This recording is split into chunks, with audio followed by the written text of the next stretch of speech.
Bon matin, méditation de confinement encore avec vous ce matin.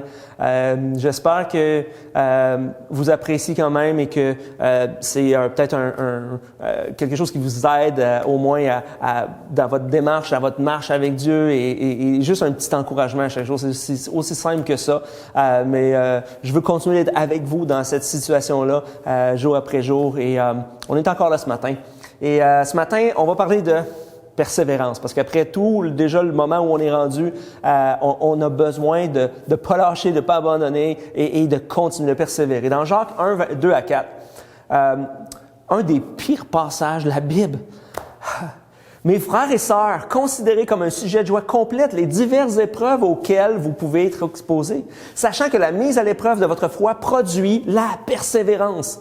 Mais il faut que la persévérance accomplisse parfaitement sa tâche afin que vous soyez parfaitement qualifiés sans défaut et qu'il ne vous manque rien.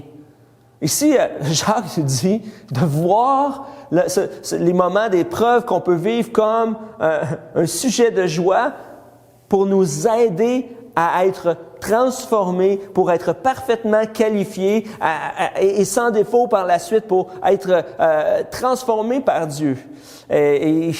Et aujourd'hui, c'est l'épreuve de notre foi, c'est ça qui produit la persévérance. Et chacun d'entre nous, là où on est, on se trouve dans cet élément-là où on doit persévérer et notre foi est mise à l'épreuve. Donc, c'est à nous de comment est-ce que je vais agir et réagir face à l'épreuve. Hébreux 12, 1 à 2, ça dit « Nous, donc aussi, puisque nous sommes entourés d'une si grande nuée de témoins, rejetons tout fardeau et le péché qui nous enveloppe si facilement et courons avec persévérance l'épreuve qui nous est proposée. Faisons-le en gardant les regards sur Jésus qui fait naître la foi et l'amène à la perfection. » L'auteur de l'Épître aux Hébreux ici va dans la même direction que Jacques. Il dit justement la nuée de témoins, c'est tous ces gens-là, les héros, les hommes, les femmes de foi qui ont vécu dans le passé, ils sont là, ils ont vécu, ils ont passé à travers des épreuves incroyables, mais ils ont persévéré. Et ça doit être justement pour nous un exemple de courage et de continuer à courir cette course-là. Ici, l'auteur nous dit que d'être capable de courir vers l'épreuve, avec persévérance dans l'épreuve qui nous est proposée. Et qu'en tout ça, on doit regarder à Jésus, avoir nos regards fixés sur Jésus. C'est lui qui fait naître la foi et l'amène à la perfection à travers la persévérance.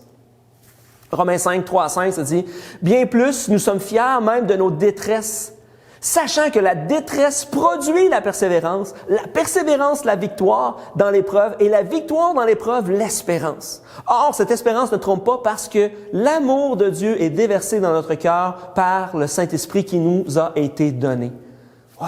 Encore, ici, l'apôtre Paul va dans la même direction que Jacques, encore une fois. Il dit, on est fiers de nos détresses, parce qu'à travers nos détresses, c'est les détresses qui produisent la persévérance. Mais l'apôtre Paul va nous donner cet élément-là, c'est qu'à travers la persévérance, la bonne nouvelle, c'est qu'il y a la victoire dans l'épreuve.